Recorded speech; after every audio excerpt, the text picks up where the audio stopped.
Well, folks, it's been quite the season for Curtis Flaps. After a few seasons of turmoil, he has turned it around and has done brilliantly. He's got to a final of a Grand Slam tournament and he's going to be finishing off in this episode. We'll start off in a Junior 300 final. He's never won at that level before, so see if he can beat the world #1 junior there.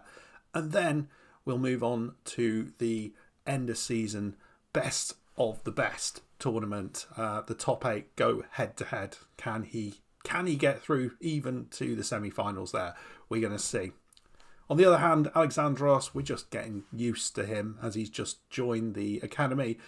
But I've got big hopes for him next year. Let's dive in. Let's see what we've done to Curtis. Let's see how he's done up to now. As always, we'll dive in here. As you can see, Curtis is continuing to improve his serve. Almost all of the serve attributes in the 12s now. We do need to get, I think, his forehand, backhand into double figures. I think that's going to be important. And his physicals, yeah, it would be nice to get those up as well. You can see his form is pretty good across the board. It could be a little bit better. You can have plus twos for everything.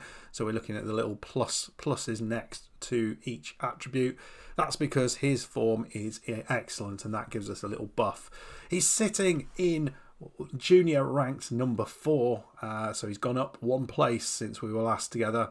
And he is within the top 1,000 on the ATP tour. So doing well on both tours. I think that's really positive. Let's jump over and see how our Greek lad Alexandros is doing. He's sitting 153rd. I forget where he was when he joined, but form-wise, he is pretty happy. I'm not entirely sure how he's this happy because he's not done particularly great in the last few tournaments, but I think certainly his attributes are looking pretty strong across the board. I mean, he's not a million miles behind Curtis, but just far enough not to be anywhere near him. You can sort of see how things have gone over the last couple of tournaments. You see he got knocked out in the early rounds in Salvador, in Brazil, and in this place in Spain against French opposition. Both of them not particularly easy, and then lost in a Junior 200 event against the world number 34. That is understandable. He's playing in a Junior 100 event a little bit later, so we'll see how he gets on there. But yeah, not the best. You can see here a little bit earlier in the season he was going a little bit further, but we have been trying to push him into that higher ranking of tournament. Well, you saw Curtis going all the way to the end against Moise Kiame, losing in that final, but then we realised that Moise Kiame was in the top 50 on the ATP Tour, so it became a little bit better, a better result. He'd only played 2 tournaments on the Junior Tour, and that's impressive.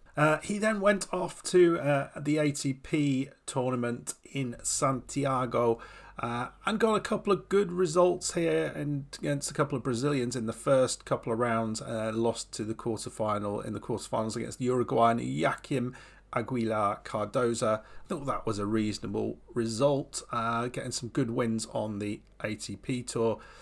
As you can see then, we went into the European Open. This is an ATP Tour 250 event. Played Brit Henry Searle in the qualifier. And this was a really good performance, actually. Lost 4-6, 3-6, but really gave Henry Searle a good game. So we could have got through that. We're not a million miles away from that. And it kind of shows the level that we are at. He is currently playing in a Junior 300 event. Let's have a look at that. So he is in Cancun. He's got through to the final here. Couple of some decent results here, beating the 38th ranked player Yumin Lin in the first round. He's beaten him once and lost once against him. Lost the first set 7-5, but then 6-3, 6-1, easy times. Slovakian Richa Rizakian beat him in 3 sets. Lost again the first set 7-5, but then 6-1, 6-4. Beat the Indian Tavish Pawar 6-3, 6-3, who's 48th in the world, and then a pretty decent result here against second seed and 4th ranked player Noel Kim Bachmann 6-1, 6-2. So he's going to be playing top seed Sava Rybak. No idea whether he's going to be able to be good enough to get through this. We're going to play this match, and then we're going to see how he gets on in the final tournament of the year. But first, let's just quickly jump into the academy. So you can see we have now completed all the goals that we're going to complete this season. We can't keep the current players that we've got because we've got let one of the players go. So unfortunately, we can't keep that. And they're frustrated that we haven't increased the reputation of the academy. Well, we're doing our very best with that. We have recruited a player, we've reached level 2 for the youth and scouting centre, and we've reached level 2 for the business centre. We've got 274,000 in the bank. You might think, well, why aren't I spending that? And it's really because I don't know at this stage what their goals are going to be next year. So I'd rather have the money in the bank and then put it towards whatever they're after us to do, rather than just pick something and hope for the best. So we're going to keep it in our back pocket for now, and hopefully we'll be able to make the most of that money, and they'll still give us some more on top of that. But we're getting a good chunk of money every single month. It's about like 80 grand a month now. It's really, really good money. So we're really starting to rake the cash in, which is lovely. Right, let's go and play in this final, folks. So we've not played him before. He's the world number 2 at the minute. So he must have dropped off a bit. He is in mediocre form, balanced. His weakness is his backhand. So I think what we will do, if that's the case, it doesn't tell us to do that. We will just focus on his backhand. Let's see whether we can get anything out of that. This is how he's been playing recently. And, you know, he's done pretty well to get here. You can see, well, he lost in the round of 32 there in the Plantation Open. I'm not quite sure what level that's at. It'd be nice if it told you kind of the level that the tournament was at, because it's hard to kind of judge what's going on. But we'll leave it at that, and we'll see what's going on, unless there's something else. High return intensity, we're doing that already. Well, he reckons it might make the difference because we're in better form. So let's see what happens here. He's concerned. It would be a huge victory if we could take this. You're going to make him doubt, take the ascendancy, and beat this opponent. We have motivated him, but he's only reacted positively. We didn't get a boost in terms of his mental state. That's frustrating. But we are in a pretty good place looking at that. There's sometimes at finals we have 2 or 3 that are relatively weak mental points, and we're normally only able to deal with one of those. But we're in a pretty good place, and that win over Noel Kim Backman gives me some hope. Let's see what happens here, folks. Let's dive in. Well, not the start I wanted. 15-40. Curtis, he needs to do something here. He needs to hold his serve. We know what he's sometimes does here and just gives up. Oh wow! Right off the top, and there we go. Well, that's already a break. Not the best start from Curtis. We've got back in the very next game. We're 1-love down, but we've got an advantage on the Russian serve. I think he's got some power. If Curtis can keep hitting it with his strings rather than the top of his racket, he's going to have a better chance of getting something out of this. Trading backhands at the minute. Oh, well, just changed things up, and Curtis wasn't able to deal with it. Another opportunity. I know he's going to have to take these opportunities when they appear. Slower serve. Nice play. Oh, that's a lovely hit.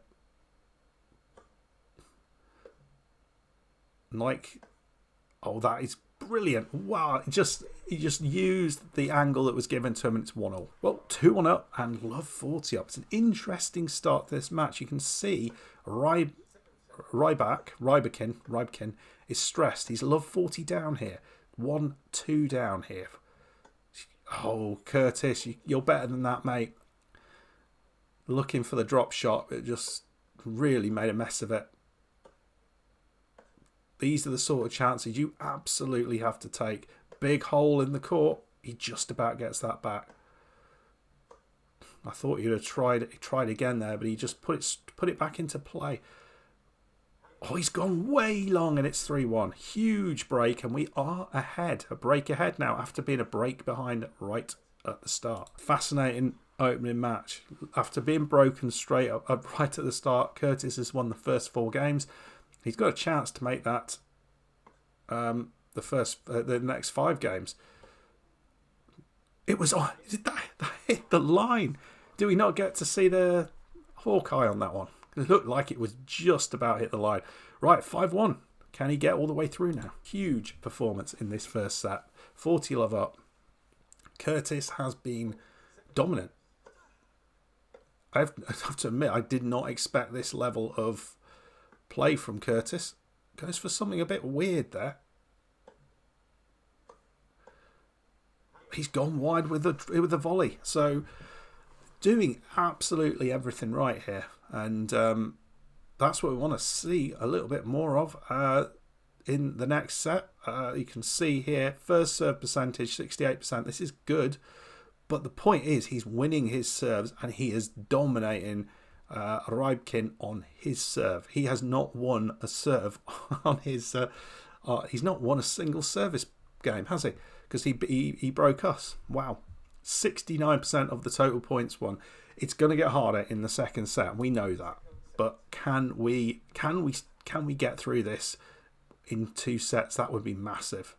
Well, we're 1 love down and 30-40 down. We were 30 love up and failed to win a single point, and a dreadful return. And it's 2 love down and it's a very quick turnaround. So he's a break up. Potentially in the very next game at 2 love, Curtis could break him again. He's coming into the net. He's not been so fantastic in the net. All Curtis straight into the net there. But yeah, he struggled a little bit at the net. He's not really looked that confident. I'm not sure if that's his game. Curtis trying the slice backhand there. Sometimes that works brilliantly, but back to deuce. Really well done.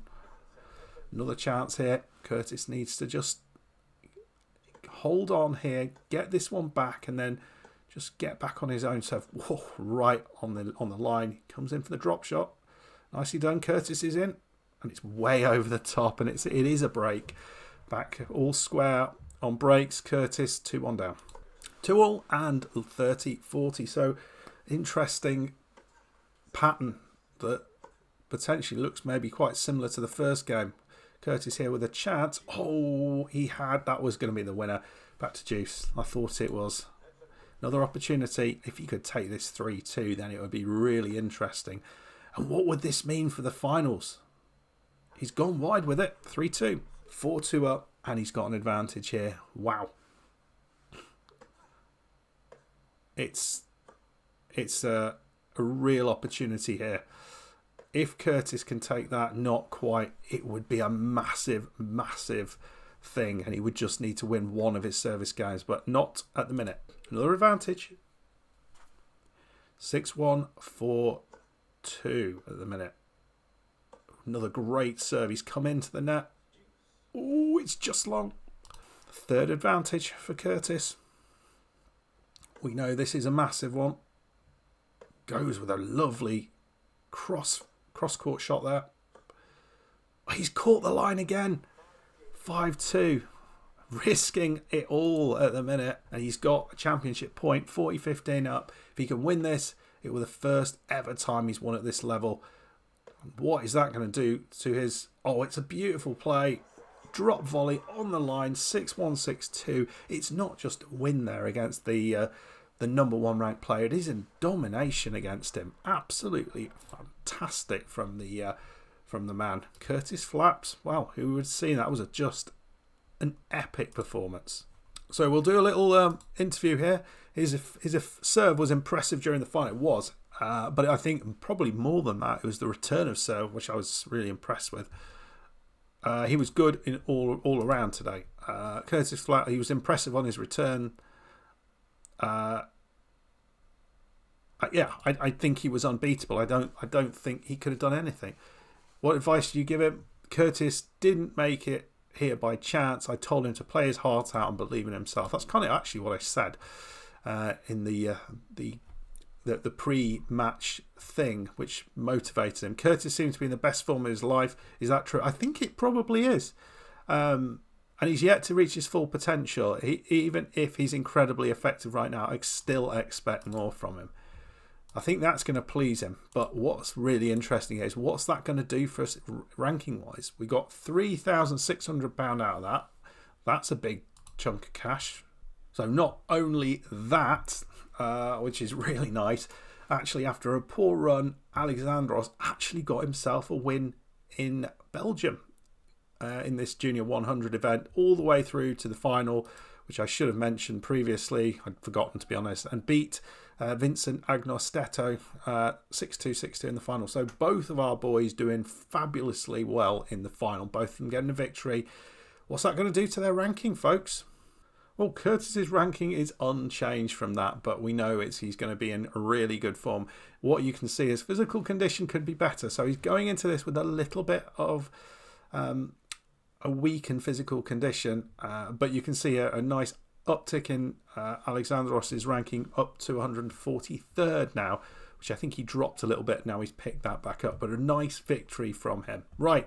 Let's go and see how well Curtis can do in these finals. We're not going to show you any of the matches, but we'll just have a look at the results as he works through them. So, tournament, the one we're in here is Group 1. We're going to be playing Jade, Johnson, Flaps and Backman. Now, we've already beaten Backman a couple of times this season, so that's really positive.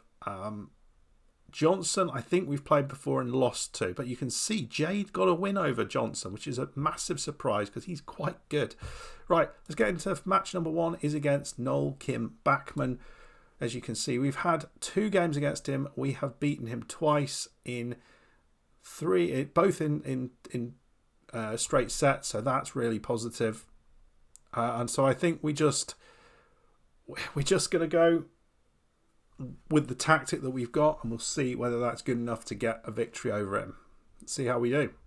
Right, that's exactly what I wanted to see in that first game, something really, really positive, and Curtis gets himself a 6-3, 6-2 victory over Backman. 3rd win this year against him, so that's really, really good. Let's have a look what that does to the table. So here we sit in 2nd place, just behind Johnson, and that is not who we're playing today. He's played a couple of games.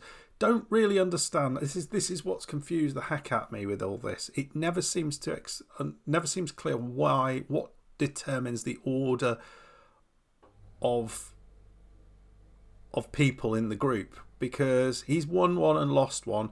He's -1 on sets, -4 on games. Why should he be ahead of everyone else? That doesn't make any sense to me. So let's see. We're playing Daniel Jade. I'm not sure we've played him before, but let's have a look. We have played him before. We've beaten him before. 6-3, 6-2. It was this year in Sweden. I remember that one. Played pretty well. High return intensity. That's what we need to do. His weakness is stamina and serve power. So it's going to be a tough match. Curtis will have to deliver a great performance.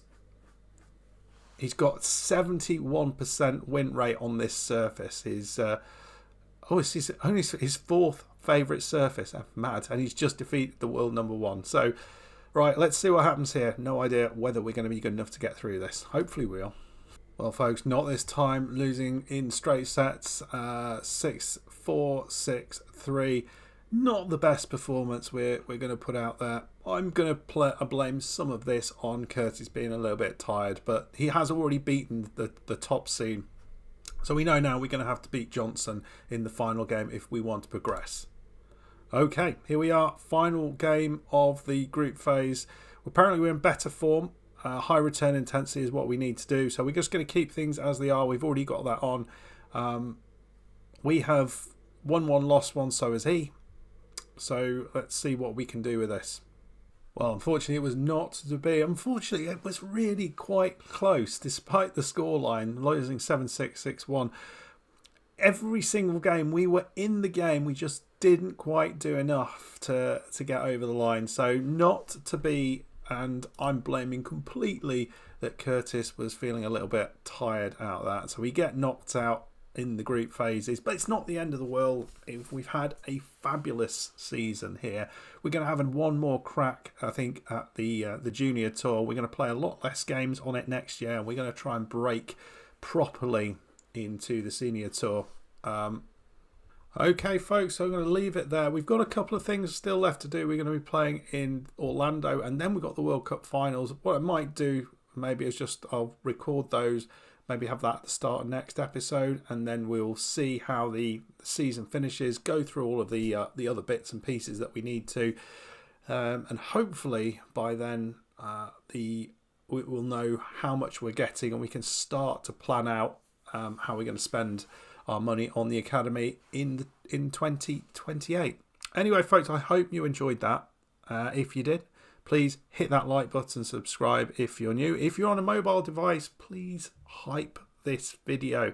You get 3 opportunities to do that every week. And any hype that's received on this video would be massively appreciated. It makes a massive difference to smaller channels. Right, folks, see you next time. Goodbye.